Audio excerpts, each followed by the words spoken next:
Hello, beautiful people. Like, comment, share, subscribe, hit the notification on all your devices on Need to Know TV. Need to Know TV, people. Welcome, welcome, welcome back on this beautiful day. All right. Now, how you can find me and find the videos, if you want to get a lineup, it's Need to Know TV, like the number 2, Need to Know TV, and put playlist beside it. We're going to pull some more skeletons out of the vault of these monsters, these toxic monsters, whether it's a man or a woman. And I'm going to give you a little story time and a couple of scenarios again. And we're going to end the day on keeping everybody safe and away from these monsters. Now, please, this is a disclaimer. Do not try any of these things I tell you about on any of these videos. I'm just educating you and informing you on things to watch out for of these toxic, poisonous people, and keep them away from your friends and family, because they don't respect boundaries. So some people have triggers. So in this video, I would ask right now to remove your children and watch all my videos first before you let any of your family members view them. Make sure it's appropriate, because some people have triggers. Some people done been through things and they have triggers, and something I say may offend them or may bring up old memories, because I'm just trying to put the word out, because some people are not comfortable with talking about certain things. So I have an open topic subject. You want to chime in the comment section anytime. It ain't gonna be perfect. I'm gonna be talking fast, I'm gonna be talking slow. It ain't gonna be perfect. I ain't here to be perfect. I'm here to inform you. I'm here to educate you. I'm here to open your eyes and your minds to these foolish people that is around you, and you may not be paying attention because you might be so deep in love in a situation. All right, let's open this vault wide open now. These monsters are very normal acting people. You know, they got great jobs, great careers. They look normal, but behind closed doors, they do some unusual things to their friends, family members, whoever it is. They don't respect boundaries, so it really don't matter who they come in contact with. When they have a need, they want it to be met, they're going to figure out a way to get that done. All right. I'm going to tell you about a brother and a sister. One was 25, one was 17. They had a roommate. They stayed together for a couple of months. The roommate one day packed up his or her things and said, you know what, I'm done. Y'all can figure out what to do, how to do my rent. I'm not staying here no more. I don't feel comfortable. I just feel like I'm uncomfortable. Y'all make me very uncomfortable. Y'all been doing husband and wife duties, things in the middle of the night like I'm crazy, like I don't know what you're doing. Me and my company, I have people over, and they had said things, and I've seen things. It's not for me. So y'all figure out how to pay the rent, my half of the rent, or I will contact protective service, or I will contact the police department. Little do you know that brothers and sisters that were doing incestuous things, y'all very grown people, you know what they were doing. They didn't hear from the roommate anymore, and the roommate told them, if you see me on the street,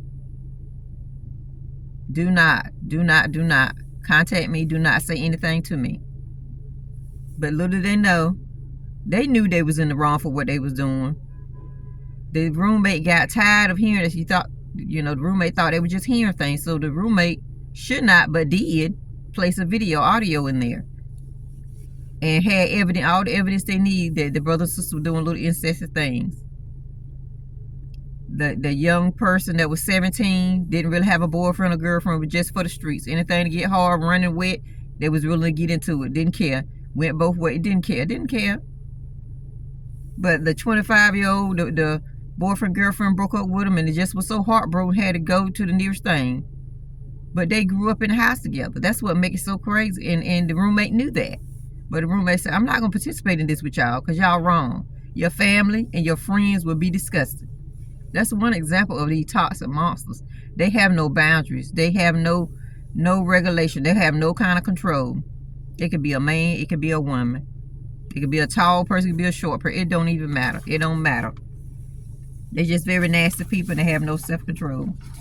Another incident is a young man or young lady was babysitting the siblings every other weekend or every weekend so the parents can have family time. So You know, in between that time, that boyfriend, girlfriend would come over and stay some of the weekends for about a year or two. But little did the person know that was babysitting the siblings know that the boyfriend or girlfriend was slipping aside, sliding in the middle of the night, going in the other children's room. Y'all know what they were doing. Y'all real grown people. Girlfriend, boyfriend had no idea until years later when the boyfriend, girlfriend broke up and there was a family dinner. And all of a sudden, the teenager started crying at the table. I guess the person had a trigger or something. Something set the person off. And the parent said, "What's wrong?" And said, "I don't want to tell it because my brother or sister will be mad with me if I say it." And the brother or sister said, "Well, go ahead and say what you got to say." So, you know, your ex-boyfriend or girlfriend was doing this and doing that. And the weekends, them 2 years or year and a half that we were staying over there, it was always when you get sleep. Because you went to work in the morning, they would do what they had to do and then tell me not to tell it because they were going to hurt you. They said they won't hurt you, they will hurt mom and dad, and they were going to tell that I peed on the bed. These people is so manipulative, and they would do whatever they can do to manipulate and put fear in these people's mind, heart, and soul. You got to keep these manipulative people away from your children, away from your house, and the person didn't know, had no idea. But when you have to ask your children questions when they go spend the night, it don't matter if they're going to stay with sister, brother, auntie, aunt. When they get back home, you have to admit why it's in their brain, why it's fresh. You have to ask them, how was your day? What did you do? Do you sleep well? Did anybody bother you? Yes, it's a strange question to ask. But as a protector, you have to ask the question so you can address the problem immediately. Because that will cause childhood trauma in some form or fashion. That child going to start acting out. That child going to start having behaviors, maybe fighting, maybe going out having like extra activity for no reason because it's trying to chase that feeling the feeling that they didn't want from the beginning. But it will get them much attention that they wanted, but it's the wrong attention.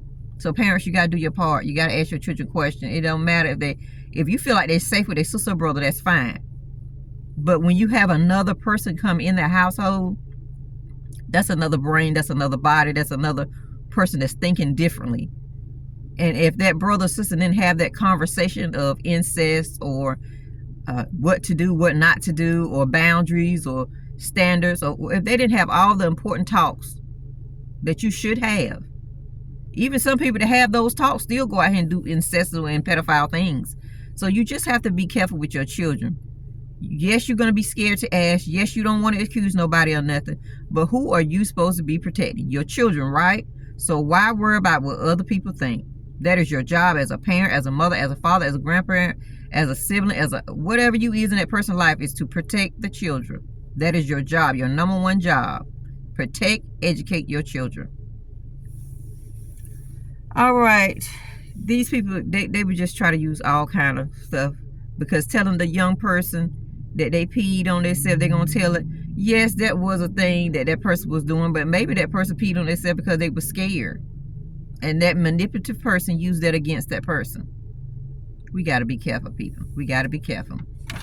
I'm going to give you another example which is very terrible and it should not never be done. But I want to tell you this so you can protect your children, because that is your number one job as a parent. Protection in all realms. No matter who it is. I don't care if your brother, your sister, your auntie, your whoever it is. Your job as a parent is protection at all areas.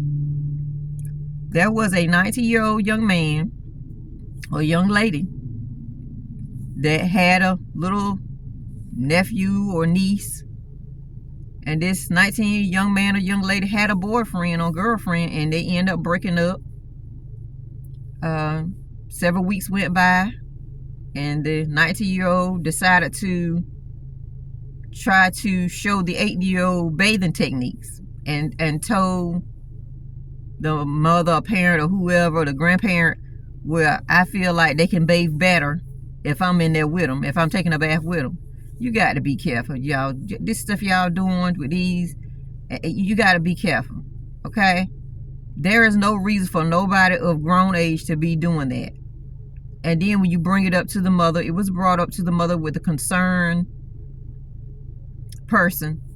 And the mother said, you're just mad because you don't have a boyfriend or girlfriend. You're just mad because you don't have a husband or wife. You're just mad because you don't have any kids. Mind your business. Don't worry about how I run my house.